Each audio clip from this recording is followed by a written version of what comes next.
कराया? 3 बार कराया। 3 से 4 बार कराया। क्या IUI? क्यों कराया? भी नेचुरली हो नहीं रहा था डॉक्टर के अनुसार। तो IUI में क्या करते हैं? सीमन लेके हाँ। फिर डायरेक्ट करते हैं। तो आप खुद नहीं डायरेक्ट कर सकते?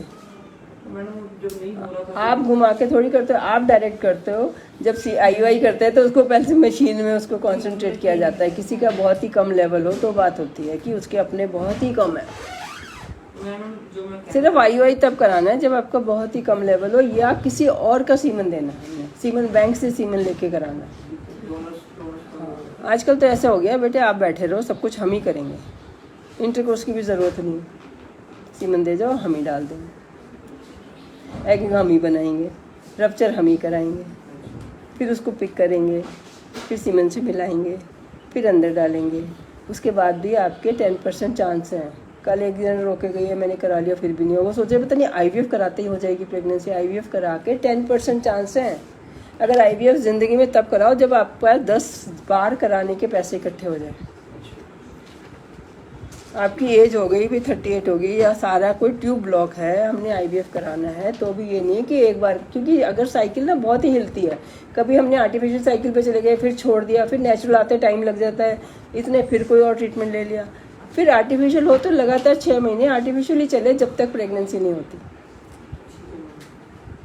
तो मैम ठीक है आपकी बात। हाँ, अभी 32 की एज है, वेट कम करो 20 किलो कम से कम। और मैम जो मैं कहना चाह रहा था ना, उन दिनों में जब नजदीक आता टाइम, जब IUI में कराते थे, उम्मीद होती थी कि चलो इसको हो जाएगा। मैडम इसके ना पेल्विक में पेन होने शुरू हो जाता था, तो वो पेन जाता था इसकी डेट लाके, और बिना डेट लाए जाता नहीं था वो इससे रिलेटेड नहीं, वो डर के मारे है कि हो जाएगा हो जाएगा। ये भी एक है ना, डर के मारे भी तो पेट में दर्द हो जाता है, या फिर जो इंस्ट्रूमेंट कोई पकड़ते हैं उसकी वजह से हो जाता है।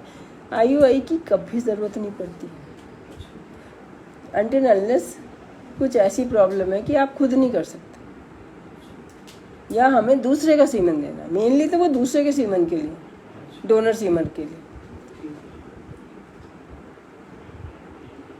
जैसे सैरोगेट करना है, हमने अपने बेबी किसी और के अंदर करना है ना, तो हस्बैंड का सीमन तो देना पड़ेगा ना। इस तरह से कराने में नुकसान कोई नहीं है, इसलिए मैं उसके बारे में ज़्यादा बोलती नहीं हूँ।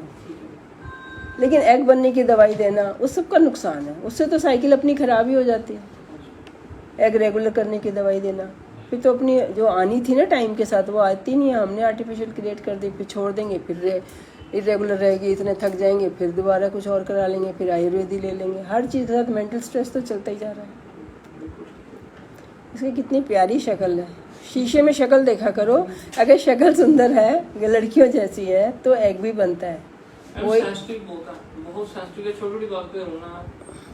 देखो, जब तक हाँ, ये तो है ही सेंसिटिव होना, तो ये भी हार्मोन अच्छे होने की निशानी है, गर्लिश होने की निशानी है।